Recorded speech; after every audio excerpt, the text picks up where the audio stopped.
ากฏการณ์ย่อท่อจำนวนหนึ่งขึ้นเป็นต้นคือกับเสียงวิพากษ์วิจารณ์ของสังคมนะการปลอมแปลงเอกสารการอย่างยืนการเฮียนใบประกาศนียบัตรบ่โปร่งใสในการจัดการสอบเสียงอย่างต่างๆเขาเฮียนอยู่หมายไล่การไปเฮียนต่างประเทศอันนี้เป้ากันหนาหูอันนี้เป็นปรากฏการณ์ย่อท่อภายในแขนงการศึกษาเองเกิดขึ้นจากนี้ก็สะท้อนถึงพ่อแม่ผู้ปกครองได้โอ้ยลูกเฮานี่เฮียนดีอยู่เฮียนได้ทีนึงแต่บ่มีหวังละสิได้ไปนำหมู่เพิ่นมีเส้นมีสายเพิ่นหมดแล้วเพิ่นเว้าหมดแล้วมีบัญชีหมดแล้วนี่มันเป็นน่ะก็แม่นปรากฏการณ์ย่อท่อจากระบบการบริหารการศึกษาที่บ่เข้มแข็งคือข้าพเจ้าว่ามาข้างเทิงนั้น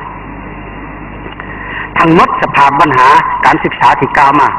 เกิดจากหลายสาเหตุแต่สาเหตุต้นตอเนี่ยมีอะไรนี่หนึ่งหลักสูตรการเรียนการสอนของเราถึงว่าได้มีการพัฒนาเป็นแต่ละอย่างแต่มาเบิ่งลึกเขาก็ยังมีหลายอันบ่ทันสอดคล้องการพัฒนาหลักสูตรให้ไปตาม3ลักษณะและ5หลักมูลของการศึกษาของพรรคเฮาก็ยังเฮ็ดบ่ทันได้ดีนับทางการพัฒนาหลักสูตรนับทางการจัดตั้งปฏิบัติเมื่อเทียบเสียแล้วบ่ทันได้ดีมีระยะหนึ่งพวกเฮาอยู่ชั้นประถมพวกเฮานี่ถือว่าปะวิชาคุณสมบัติเอาวิชาคุณสมบัติซอดเขานำวิชาอื่นก็สิแม่นสาเหตุอันนึงที่เฮ็ดให้คุณสมบัติของเฮามีปัญหาหรือว่าเว้าถึงหาหลักมูลคือข้าพเจ้าไล่มาข้างเทิงนี่เว้าเรื่องคุณสมบัติศึกษาเว้าเรื่องปัญญาศึกษาเว้าเรื่องศิลปะศึกษาก็แห้งหายศิลปะศึกษามันเว้าถึงความศิวิไลทางด้านจิตใจมันเว้าถึงวิถีชีวิตการดำรงชีวิตของคนของเป็นความเป็นคนลาวเฮาอันนี้ก็ไปแล้วหลุ่นนุ่มนี่ฟ้อนลำวงบ่เป็นแล้วเซฟลำวงขึ้นมันเฮ็ดจังหวะเลื่อยไม้หมดไปเบิ่งโหลดสุกเอาในนี่หั่นนะว่าเลื่อยไม้นี่อันนี้แหละศิลปะศึกษานอกจากนั้นแล้วก็เว้าถึงวิถีชีวิตการนุ่งการถือกิริยามารยาทนี่มันอยากเสียละก็ย้อนหลักสูตรได้ก็ย้อนวิธีการสอนได้อันนี้ต้องยอมรับตัวอย่างเรื่องให้งานศึกษาก็แห้งใจเด่นเล่าเรื่องการเอาให้งานแล้วมันยากแล้วคนลาวนี่ได้ขี้คร้านอันนี้ขออภัยครับพระเจ้าคนเว้าหมดเนาะคันบ่สุภาพขออภัยนำมันตามผู้แทนขี้คร้านแต่เพิ่นจักได้เงินหลายเฮ็ดเวียกได้อันนี้ก็เริ่มมาจากนักเรียนเฮาเมื่อมันไปเป็นกรรมกรมันก็เป็นจังซั่นความขี้คุยขี้โม้มันสุดยังเพิ่นก็ฮู้หมดบัดเฮ็ดมาบ่เท่าคนอื่นนี่บริษัทเขาก็เลยไปจ้างเอาให้งานมันเป็นที่สั้นเลยอันที่สองมันผู้สอนผู้เรียนซึ่งเป็นข้อตัดสินคุณภาพของการศึกษาในญาติที่ผ่านมาครูสอนยังบ่เพียงพอทางด้านจำนวนอันนี้ก็ยอมรับกระทรวงศึกษายอมรับบ่สนองครูได้เพียงพอและคุณภาพก็บ่ทันดีแท้สอนตามวาดบางคน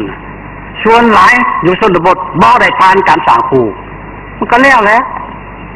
เจ้าไปสอนหมู่เจ้าบ่ได้ผ่านวิชาครูมันก็สิไปสอนนั่นแหละก็จดใส่กระดานบอกแล้วก็แล้วไปเฮายามมาก็เลิกขย้อนมาสิมีคุณภาพนอกจากนั้นเงื่อนไขทางด้านเศรษฐกิจชีวิตการเป็นอยู่ของครูพบความยุ่งยากเงินเดือนค่าตอบแทนต่างๆยังบ่เป็นสิ่งจูงใจให้คนอยากเป็นในครูอันนี้ก็ตีราคาเนี่ยนั่นแหละพวกเฮาเป็นครูอ่ะผมว่าผู้แทนเบิ่งนำสิแม่นบอกอันนี้นะสำหรับนักเรียนนี่มีนักเรียนจำนวนบ่น้อยขี้คร้านมักง่ายบ่เอาใจใส่คนความเรียนอาศัยแต่ผู้ปกครองขอนโยบายให้เซ็งก็ค่อยปล่อยแม่ไปขอเซ็งให้ใบประกาศก็แม่นว่าให้พ่อแม่ไปขอให้เซ็งจบก็ไปขอเอาโอ้คันนั้นสึกแล้วดอกเนาะ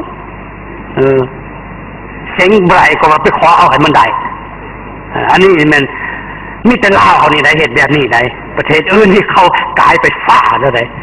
อันขอเอานี่นะขอคืนห้องคืนใดแล้วก็เฮียนบ่คืนใดก็ขอคืนใดแล้วก็บ่จบก็ขอจบมีแต่ลาวเขานี่ไหน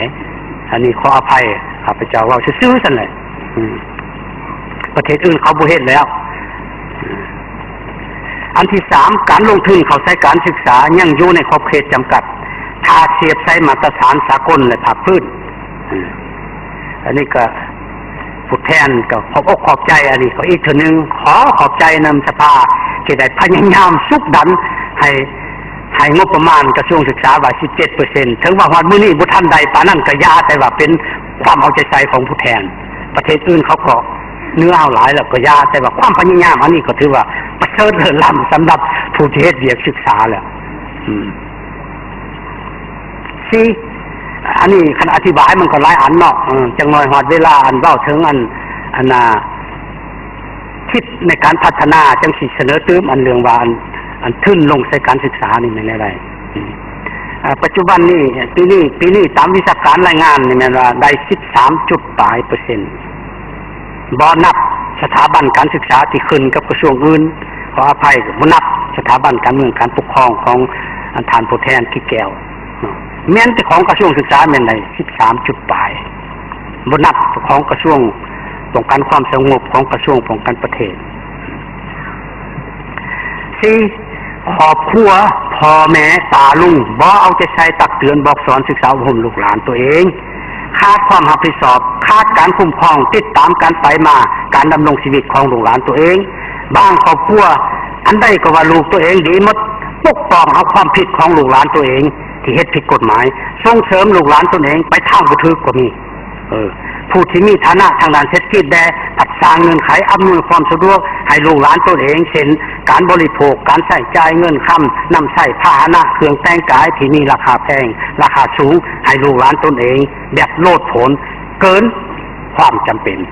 อันนี้ก็มีอันนี้ข้าพเจ้าอยากอธิบายเมื่อมันมีจังซี่แล้วมันกระทบท่านผู้แทน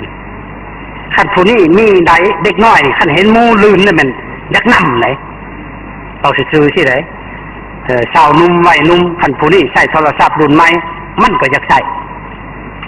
เรื่องของมันจะเป็นนั่นเลยมันเฮ่อกันไปจังซั่นย้อนนั้นทางกระทรวงศึกษาพยายามที่สุดอยากให้มีเครื่องแบบที่เป็นเอกภาพการนุ่งการติเพื่อมันบ่ลื่นบ่เกินกันให้คนนุ่งอันนั้นมาไปโรงเรียนมันก็แล้ว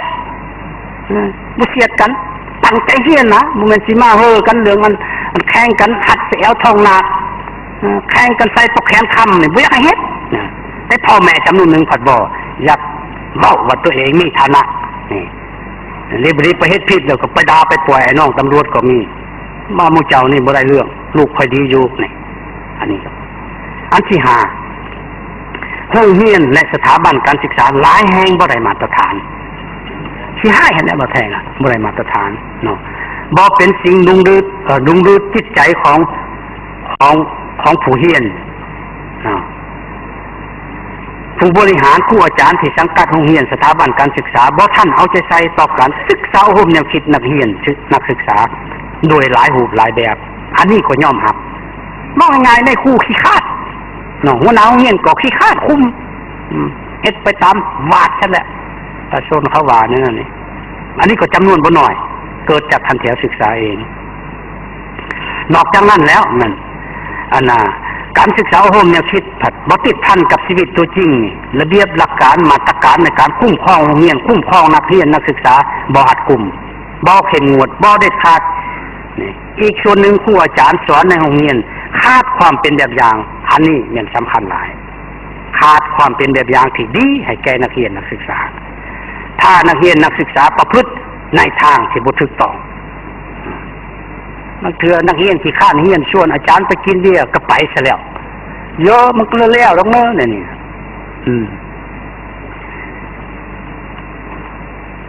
บางสถาบันการศึกษาจัดตั้งกิจกรรมต่างๆให้แก่นักเรียนนักศึกษาเลยมันมีแนวคิดไปทางที่บ่สอดคล้องกิจกรรมของนักเรียนของโรงเรียนส่งเสริมไปแนวที่บ่สอดเป็นกลุ่มเพิ่นประกวดนักสาวงามของโรงเรียนเพิ่นอันนี้บ่แม่นหน้าที่ของโรงเรียนอันนี้สิประกวดให้หยังเป็นหยังบ่ประกวดเรียนเก่งเลขเก่งวรรณคดีเก่งไปประกวดสาวงามนี่อันนี้ก็เป็นพวกข้าพเจ้าทันเถรศึกษาเองนี่อันกระทรวงแถลงข่าวเพิ่นประกวดระดับศาลของเฮาบ่ว่านั่นน่ะเขาสมัครไปบุคคลใดก็สะ